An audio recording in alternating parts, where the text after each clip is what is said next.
What's going on, boxing fans? I'm back here with another video here set for you guys. Gonna be talking and giving a recap and reaction to the Jake Paul versus Julio Cesar Chavez Jr. card. Again, I only made a prediction on 3 of the 5 fights that were on the main card of this one, so I'm only going to be talking about those 3 specific fights that happened on this card, because to me, those are the only ones that are of interest, of note, and of importance into the schemes of boxing as of right now. Before I start off with that, though, I want to give a shout out to Holm. She is coming off her career that she had in the UFC, made her boxing return, had a nice victory on the prelims, and now she's back into winning ways, back into the boxing realm. And now starting off talking about with the fight that started the card that I actually was very interested of note, which was Tevin Farmer versus Floyd Schofield. And there's not much to be able to talk about because the fight ended literally in the first round. Thought that this fight was going to go down a lot differently. Saw some issues about Tevin Farmer of how he had issues making weight to this fight. Wasn't able to, I guess, get up for it. But again, old, wily, veteran type of fighter, been in a lot of experiences, been in a lot of type of situations and some fights. I thought that he just had more to be able to have willing in the gas tank. He's still only young. He's like a 32, 33, 34-year-old type of guy or year-old guy. And him going against a young guy like Floyd Schofield, who doesn't really have a lot of names on his resume. He was supposed to go against Shakur Stevenson and pulled out of that fight very recently. And Floyd Schofield just gets the job done. I mean, very, very easily. Lands a 1-2 right down the pipe. Seemingly like the first exchange that they ever get into. He just lands a 1-2 right down the pipe and just chins Tevin Farmer. It was all over from there. The party was over once that shot landed on him. Another heavy combination landed on Farmer, who went down again. And another one for the referee to be able to stop and finish the fight. Schofield, man, really, really proved me wrong in this one. Even though Tevin Farmer is on a slide, he's not what he used to be. Again, he came in overweight for this fight. You don't know where his head is coming in as of right now. And, he had a lot of controversial fights that they recently just came off against with Zepeda and both of those. So you never know where the mental side of him is going to be able to be at in this one. And I thought he was definitely going to perform a lot better than what he performed in this one, because he literally got knocked out in the first round. But Floyd Schofield, man, give him a lot of credit. He showed up when he needed to be able to do so. The Shakur Stevenson matchup, I think, is a lot more interesting as of right now, and especially a lot of other fights that is also in the division for himself. Gervonta Davis, Lamont Roach. There's obviously a lot of other names that are big names in this division and are title holders. And I believe with the 135, 130 pound division, I think it's 135 though, to be quite honest, for Floyd Schofield. But put himself on the map, man. Give him a lot of credit. Shout out to Floyd Schofield. He actually proved me wrong in this one and has shown that he's not just all hype. He's actually a really good prospect to be in the future for boxing. And moving on now to the co-main event of this card, we had Yunel Dorticos versus Gilberto Zuro Ramirez. And there's a few people, especially online and especially one of the main commentators that actually scored the fight for this fight on the Zone, I think had this one very terribly wrong. I think this fight was actually really, really close, a nail biter to probably the end. I think the factor of Dortikos to have one of those low blows called on him and a point taken away from him really was the big factor for the lean for this one, for it to go to Ramirez's way. I think early on, Dortikos was really pushing the pace, having the fight that he wanted to be able to fight at in this one, pushing forward, being the aggressor, having the ring generalship, going his way, landing the harder shots compared to Gilberto Ramirez. Shout out to Ramirez because he actually has a real good chin on him and body work as well. While some of the shots were low earlier for Dortikos, they were some of them were actually on the bell line and were landing clean. There's a lot of complaining going on, but I mean, it is what it is. Ramirez took a lot of the punishment in, started off very slow, was getting pushed back because Dortikos is actually the more natural cruiserweight in this one and is a bigger guy. Shout out to him, though, being 39 years old and still putting on the pressure and the pace that he was actually doing. and with the volume as well at the cruiserweight division with his age. I thought it was a very impressive performance by Dorticos. And again, early in this fight, I just thought that while it was very competitive in its nature, Dorticos was just really controlling the pace of this fight, and I think winning in a lot of the exchanges. While Ramirez was landing good shots and countering very effectively, they weren't landing as the same type of emphasis that Dorticos was actually landing onto him, where the volume of Yonel wasn't the same as of Ramirez.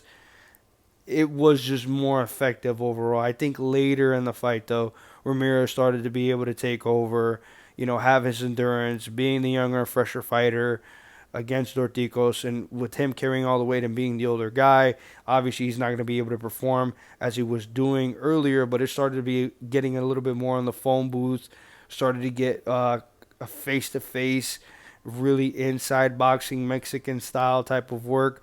I think Ramirez was really good with the body work. He landed a lot of good lefts up top, and his jab was working effectively.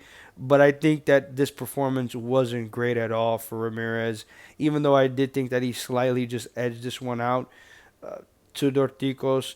I think Dorticos actually, his stock is actually raised up from this one.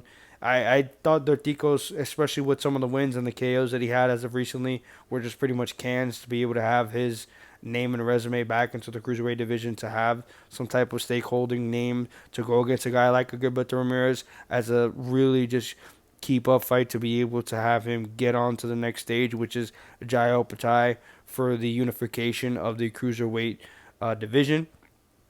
And I don't know, man. I think his stock actually goes up for this one because I think he performed really, really well. Even though, again, he did fade. That's what you expect out of him. The chin, man, of Gilberto Ramirez really held up well. Took a lot of punishment. Had a lot of shots landed on him. Vice versa. But I guess the right winner won that one in the co-main event, that being for Ramirez. And now moving on to the main event, we had Jake Paul versus Julio Cesar Chavez in an absolute snooze fest. It was very, very, very boring and very hard to be able to keep my eyes on the screen to be able to watch this fight while Topuria versus Oliveira was on as of the same time that it was actually going on. Shout out to UFC and MMA fans that you guys are checking out this boxing side of this video on the same channel, though. And if you're just a fight fan just in general, I'm pretty sure that your eyes were more feast or famine on the UFC 317 card that was a lot better than this card. Jake Paul, man, a lot of people give him a lot of shit. A lot of people say that he's not a good fighter. He's just a YouTuber guy that has a lot of stock in his name. A lot of people hate him. A lot of people want to see him lose and get knocked out. He's already lost to Tommy Fury, but it wasn't something very big and as of note, and especially since Tommy Fury doesn't even want to be able to get in the ring again with Jake Paul, which is something I think he should be able to do. I mean, if you beat him once, you should be able to beat him again. Am I right? I don't know, man. Jake Paul just... What do you expect out of Julio Cesar Chavez Jr., if we're being quite honest? If you're being very honest with yourself, and you know who Julio Cesar Chavez Jr. is as a fighter, and you expected him to have a better performance than what he put out tonight, I think you should probably get a breathalyzer test. You should probably also get a drug test and probably an IQ test to see if you got any cells left in your brain, if you have one, in your head. Because this was a typical run-of-the-mill Julio Cesar Chavez check in the cash, just mailing it in type of performance of what he usually does, where the majority of the fight he gets whooped on, he doesn't do nothing, he's trigger shy, he doesn't want to be able to do things, and he wants to be able to wait things out. And I think he probably thought that he was going to, let Jake just run his gas tank to the point where he'll eventually get tired and he'll wear him down and hurt him with a few shots and knock him down or maybe get a knockout. And that's how he was going to be able to topple over Jake Paul. And that didn't happen at all. Julio Cesar Chavez had pretty good ninth round where there was some activity. Crowd got invested into it, started to cheer a little bit more. 10th round was a similar same thing where he actually let his hands go and, stopped being a wuss and a big dumb idiot that he is, because this is just what he is. He did the same thing against Canelo. He did the same thing as Sergio Martinez. He did the same thing in his recent outing against Uriah Hall. This is what Julio Cesar Chavez is. He has a great chin, pretty good power, is a good, pressure fighter, has the name and legacy of his father, but doesn't capitalize on it at all throughout the entirety of the fight. Even in his prime, this is how this dude fought. I mean, yeah, he was a, good boxer with a great resume and all these names and accolades and being a former champion. Obviously, he's not in his prime. Jake Paul is not going to be fighting these dudes in his prime unless he actually wants to be able to do the things that he said he's going to do, calling out guys like Badu Jack, Gilberto Ramirez, who's on this card. He's called out Anthony Joshua, Gervonta Tank Davis, which, dudes that are in their prime as of right now, but these are more circus type of fights, circus efforts to be able to have, big names and, that are in terms of like celebrities and known in terms of the society and normal people and having a bigger outlet for boxing in general. I understand it. I get the game. I know what he's trying to be able to put down. Jake Paul is a smart dude moving in the business that he is as of right now in terms of boxing. He is not a trash fighter. He is not the best fighter. He is not a great fighter. He's not a very good fighter. He's decent. He is mid. He has good power. He has pretty decent skills. But he's nothing that's, fantastic. He's just a name, that puts himself out there. He, actually puts the work in. You can definitely see that he actually puts the work in because he's actually not garbage. And, yeah, he just gets an easy decision victory over Julio Cesar Chavez. Dominates him for 8 rounds with his jab, with his movement, with his right hands. Obviously, he was very sloppy in terms of his technique and his footwork and actually all the things that he's been doing in terms of what he did in the ring. But, I mean, what do you expect out of a dude that's been putting in work for like 5 years? It's kind of what you're going to be able to get.